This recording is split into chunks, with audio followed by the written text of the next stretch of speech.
नमस्कार दोस्तों, स्वागत है आपका आपके अपने YouTube channel DS A1 story में। यहाँ मैं आपको UP B.Ed में आई वैकेंसी के बारे में बता रहा हूँ, जो हर साल डैट B.Ed परीक्षा करवाता है। इसके बारे में बताने जा रहा हूँ। इसकी शैक्षिक योग्यता, पहले नंबर पर शैक्षिक योग्यता जो है शैक्षिक योग्यता B.Ed दिवसीय पाठ्यक्रम प्रवेश परीक्षा 2024 में सम्मिलित होने हेतु अर्हता निम्नवत है। विज्ञान, सामाजिक विज्ञान, मानवीय वर्ग में सामान्य एवं पिछड़ा वर्ग हेतु न्यूनतम 50% अंकों के साथ विधि द्वारा स्थापित किसी विद्यालय की स्नातक उपाधि अथवा स्नातकोत्तर उपाधि BE एवं B.Tech में गणित एवं विज्ञान में विशेषता वाले छात्रों के लिए न्यूनतम 50% अंकों के साथ अथवा उपरोक्त के समतुल्य कोई अन्य अर्हता वाले अभ्यर्थी प्रवेश परीक्षा में सम्मिलित होने हेतु अहम है। अनुसूचित जाति एवं अनुसूचित जनजाति के अभ्यर्थियों हेतु विधि द्वारा स्थापित किसी विद्यालय की स्नातकोत्तर उपाधि उत्तीर्ण अथवा गणित एवं विज्ञान में विशेषता के साथ BE एवं B.Tech में स्नातक उपाधि अथवा उपरोक्त समतुल्य कोई अन्य अर्हता वाले अभ्यर्थी प्रवेश परीक्षा में सम्मिलित होने हेतु अहम हैं। यानी कि ये मान के चलो कि जिसके आगे B लगा हुआ, मतलब बैचलर लगा हुआ है, वो कोई भी बंदा 50% मार्क्स के साथ इसमें आवेदन कर सकता है। चाहे वो B.Tech हो, B.Com हो या BE हो या फिर BA हो, B.Com हो, BSc हो, इसके अकॉर्डिंग वो अब इसमें आवेदन कर सकता है। दृष्टिबाधित विद्यार्थियों के न्यूनतम साक्षरता में स्नातक स्तर पर 0.5% की छूट दी जाएगी। यानी कि कम दृष्टि हो या दृष्टिबाधित मतलब विकलांग आते हैं, उनके लिए 5% की छूट दी जाती है। संपूर्ण संस्कृत विद्यालय वाराणसी या उसके संबद्ध महाविद्यालय में शिक्षा शास्त्री B.Ed में प्रवेश के इच्छुक अभ्यर्थी हेतु शैक्षिक योग्यता का विवरण निम्नलिखित है। न्यूनतम 50% अच्छे अंकों सहित संपूर्ण संस्कृत विद्यालय की त्रिवर्षीय शास्त्रीय परीक्षा या द्विवर्षीय शास्त्रीय परीक्षा सन 1990 तक या विधि द्वारा स्थापित किसी अन्य विद्यालय की शास्त्रीय अथवा द्विवर्षीय स्नातक परीक्षा तीनों वर्षों में संस्कृत सहित द्विवर्षीय परीक्षा शास्त्रीय या संस्कृत वैकल्पिक विषय सहित द्विवर्षीय स्नातक परीक्षा सत्र 1985 तक तीनों वर्षों में संस्कृत से अभिप्राय संस्कृत को मुख्य कोर विधि के रूप में अध्ययन किया गया हो। महत्वपूर्ण नोट दिया है। ऐसे अभ्यर्थी जो वर्ष 2024 में अर्हता परीक्षा में सम्मिलित हो रहे हैं, वे भी इस प्रवेश परीक्षा में आवेदन करने हेतु, यानी कि जो last year BA, B.Com, BSc में आवेदन कर रहे हैं और पढ़ाई कर रहे हैं, ऐसे अभ्यर्थी भी काउंसलिंग प्रक्रिया में भाग ले सकते हैं। महत्वपूर्ण तिथियाँ हैं। विज्ञापन तिथि तो 1/2/2024 को आ गई है और ऑनलाइन आवेदन की प्रारंभिक तिथि 10/2/2024 है। बिना विलंब शुल्क के ऑनलाइन आवेदन की तिथि मतलब 3/3/2024 तक अगर आप आवेदन करते हैं तो आप उससे कोई भी पेनल्टी शुल्क नहीं लिया जाएगा। और अगर इसके बाद अगर आप आवेदन करते हैं तो इसमें विलंब लग जाएगा, मतलब विलंब शुल्क लग जाएगा।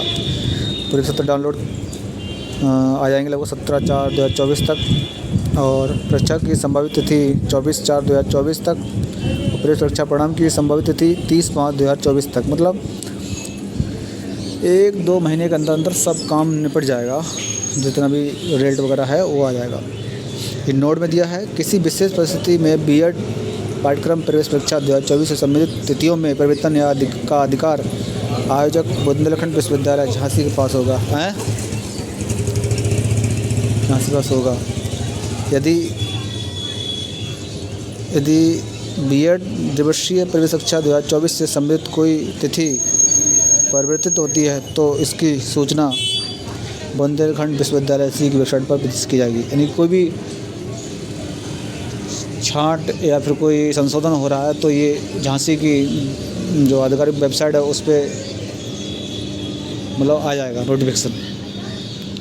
आवेदन शुल्क के बारे में जान लीजिए। 10/2024 से 3/3/2024 तक उत्तर प्रदेश के सामान्य अन्य पिछड़ा वर्ग के अभ्यर्थियों के लिए 1400 रुपये है। उत्तर प्रदेश के अनुसूचित जाति एवं अनुसूचित जनजाति वर्ग के अभ्यर्थियों के लिए 700 रुपये।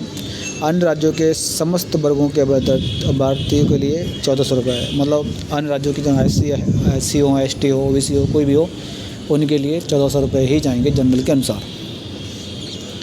विलम्ब शुल्क मतलब इसके बाद विलम्ब शुल्क भी पड़ेगा 4/3/2024 से 10/3/2024 तक। उत्तर प्रदेश के सामान्य पिछड़ा वर्ग के लिए 2000 रुपये मतलब विलम्ब शुल्क के साथ जमा होंगे। 600 रुपये की एक्स्ट्रा पेनल्टी पड़ेगी।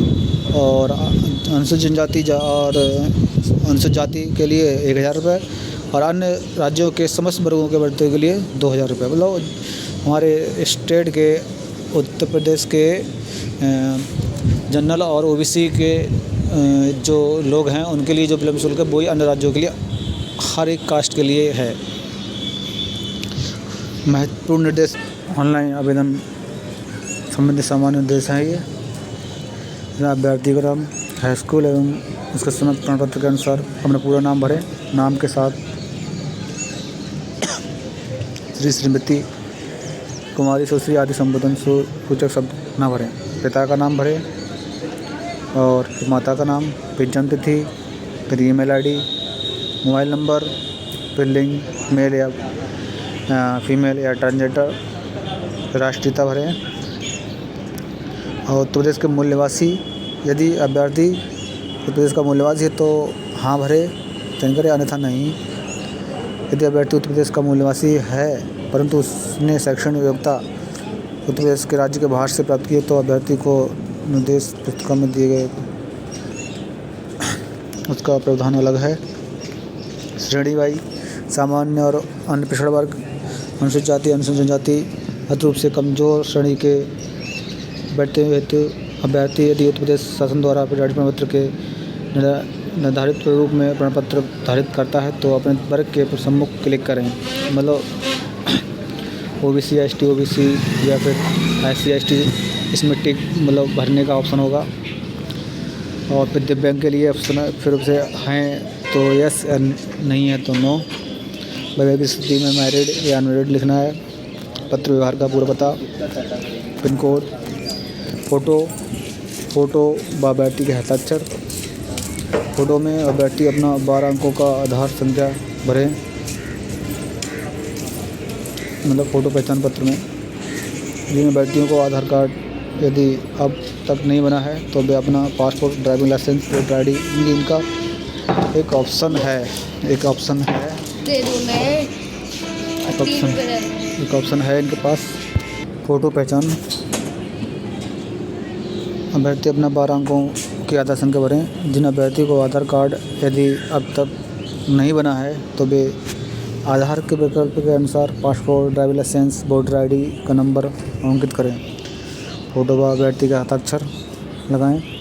16 नंबर पे ऑनलाइन आवेदन पत्र निर्धारित स्थान पर अपना नवीनतम रंगीन अभिमुख मतलब सामने का फ़ोटो, दोनों तर्जनी बहुत फिंगर मतलब जिसे बोलते हैं हस्ताक्षर लगाना है। कार में एवं अन्य सबमिट प्रपत्र अपलोड करना अनिवार्य है। फोटोग्राफ, दोनों तर्जनी तथा हस्ताक्षर अधिकतम 50 KB की JPG फॉर्मेट में कंप्यूटर फाइल होगी। और हाई स्कूल परीक्षा का विवरण डालना है पूरा, इंटरव्यू परीक्षा का विवरण डालना है, स्नातक परीक्षा का विवरण डालना है, परास्नातक परीक्षा का भी मतलब ग्रेजुएशन के बाद भी जो परीक्षा दी होगी उसके भी। यदि नोट में दिया है यदि अभ्यर्थी स्नातक स्तर पर अर्हता पूरी करता है और उसने परास्नातक परीक्षा पूरी नहीं की है तो वह कॉलम को ना भरें, परास्नातक वाली परीक्षा कॉलम को ना भरें। अगर उसने पूरी 50% अंकों के साथ अगर BA या BSc BCom या ग्रेजुएशन मतलब जो है कर रखा हो वो ये ना करे, मतलब पोस्ट ग्रेजुएशन ना करे, टिक ना करे। उप श्रेणी में यदि अभ्यर्थी स्वतंत्र संग्राम सेनानी वगैरह ये होते हैं ना, इसकी उप श्रेणी उसके लिए होता है। और भारांक हेतु मांग या दावा ये है, अभ्यर्थी भारांक की अर्हता के लिए प्रमुख संख्या A से F के नीच कोड के अंकित गए भारांक से संबंधित श्रेणी का चयन करें, पत्र अपलोड करें। चलो वही प्रमाण पत्र विकलांग वगैरह का दिया हुआ है वो अपलोड करें। परीक्षा केंद्र भी अपने स्वयं से भर सकते हो जो तुम्हारा उसमें दिया हुआ होगा। परीक्षा केंद्र परिवर्तन हेतु आवेदन पत्र किसी भी दिशा में स्वीकार नहीं किया जाएगा, परिवर्तन हो गया नहीं होगा। अब विषय समूह अभ्यर्थी अपने विषय समूह का चयन करें, परीक्षा का प्रारूप देखें, घोषणा दिया है। और